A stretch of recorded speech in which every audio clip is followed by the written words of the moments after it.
দর্শক, সারা দেশেই উপজেলাগুলোতে শুরু হয়েছে বিজ্ঞান মেলা। সেই বিজ্ঞান মেলায় শিক্ষার্থীরা তাদের নিজস্ব যে উদ্ভাবনের যে যন্ত্রপত্র রয়েছে এবং বিভিন্ন আবিষ্কার রয়েছে, সেই আবিষ্কারের সম্পর্কে কিন্তু হচ্ছে প্রদর্শনী করার একটা সুযোগ পান। এবং আমরা এখন দেখতে পাচ্ছি যে কালিয়াকৈর উপজেলায় কিন্তু হচ্ছে সেই প্রদর্শনী চলছে এবং সেই প্রদর্শনীতে আপনার স্থানীয় যে এমপি আছেন মুজিবুর রহমান, তিনি কিন্তু হচ্ছে পরিদর্শন করছেন এবং ওনার সাথে কিন্তু রয়েছেন আপনার উপজেলার নির্বাহী অফিসার এবং ওনার দলীয় নেতা কর্মীরা রয়েছেন। এখানে আমরা দেখছি আনসার বিডির স্কুল, তারা হচ্ছে এখানে একটি আপনার পানি পরিশোধন যে জায়গা সেটি তৈরি করেছে, যত কিভাবে হচ্ছে পানি পরিশোধন করা যায় এবং সমুদ্রের পানি থেকে কিভাবে লবণ তৈরি করা যায়, এবং এইটা কিন্তু উদ্ভাবন তারা করেছেন। এবং পাশাপাশি আমরা দেখেছি যে ঠিক হচ্ছে আপনার ওই পাশে আমরা যেটা দেখেছি যে পাহাড়ি রাস্তায় চলাচলের ক্ষেত্রে আপনার যানবাহনের যে সিগন্যাল সেটিও তারা এখানে তৈরি করেছেন এই শিক্ষার্থীরা। আমরা একটু দুর্ঘটনা রোধে আমরা একটু কথা বলতে চাই যে আপনার এখানকার যিনি হচ্ছেন সংসদ সদস্য রয়েছেন মুজিবুর রহমান, যে আপনাদের এখানে দেখলাম যে স্লোগানটা যে আপনার সবার আগে বাংলাদেশের মধ্যে বিজ্ঞান প্রযুক্তি নির্ভর তৈরি করা, তো শিক্ষার্থীদের আপনারা কতটা সহযোগিতা করছেন এবং এইটা বিজ্ঞানের জন্য এবং প্রযুক্তি ছড়িয়ে দেওয়ার ক্ষেত্রে হচ্ছে কতটুকু হচ্ছে প্রসার ঘটবে আপনি মনে করছেন? জি, আসসালামু আলাইকুম।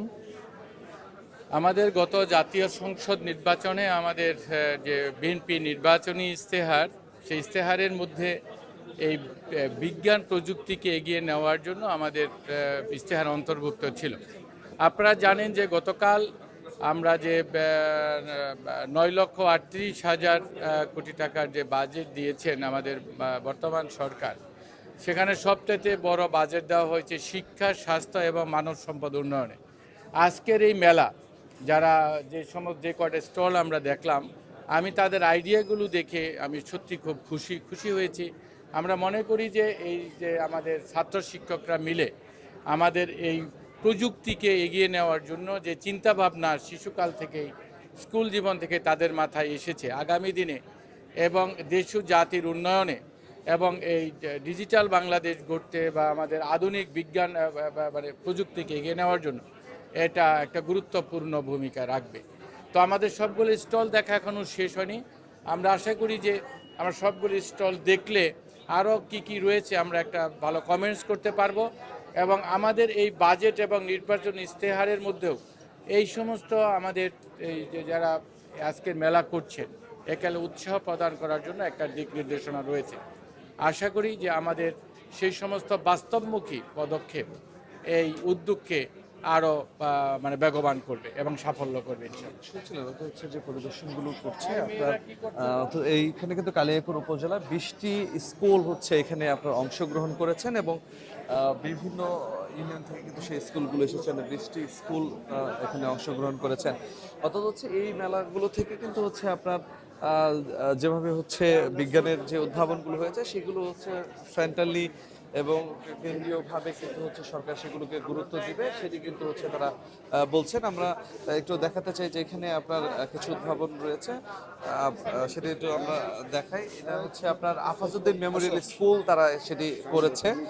জৈব সার কন্টেইনার এবং পচনশীল বর্জ্য কন্টেইনার তারা কিন্তু তৈরি করেছেন। বাসাবাড়ির হচ্ছে আবার এই পাশে হচ্ছে আমরা দেখতে পেয়েছি যে একটি যন্ত্র তৈরি কিছু রোড সিস্টেম তারা তৈরি করেছেন এবং অন্তত শিক্ষার্থীদের কিন্তু হচ্ছে আপনার আপনার আমরা এটা আপনারা কি তৈরি করেছেন? যে আমরা এটা তৈরি করেছি renewable energy in road system. Sir, এখানে আমাদের দুটো টারবাইন আছে।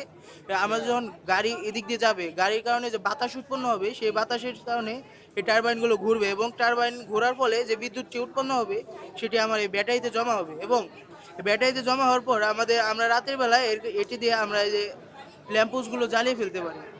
এ কারণে আমাদের যখন এখানে সোলার সিস্টেম যখন ইউজ করা হয় স্যার, সোলার সিস্টেমে কিন্তু 24 ঘন্টা বিদ্যুৎ পাওয়া সম্ভব না, রাতের বেলা পাওয়া যায় না স্যার। আর অনেক সময় যখন বৃষ্টি থাকে বা শীতকালে কুয়াশা থাকাকালে পাওয়া যায় না, কিন্তু আমাদের গাড়ি তো 24 ঘন্টা চলতে থাকে। তখন আমাদের এই গাড়ি যখন যাবে তখনই বিদ্যুৎ উৎপন্ন হবে, অর্থাৎ আমরা 24 ঘন্টা এখানে বিদ্যুৎ উৎপন্ন করতে পারছি। বিদ্যুতের ঘাটতি ব্যবহারের ক্ষেত্রে কিন্তু হচ্ছে তাদের উদ্ভাবন কিন্তু ব্যাপক কাজে লাগতে পারে। আমরা হচ্ছে আমরা হচ্ছে দেখাচ্ছিলাম যে স্কুলে যে শিক্ষার্থীরা যে উদ্ভাবনগুলো করেছে এগুলো হচ্ছে যদি সরকার গুরুত্ব সহকারে দেখে তাহলে কিন্তু হচ্ছে অনেক বিজ্ঞানের প্রযুক্তির প্রসার ঘটবে। এই ছিল সর্বশেষ।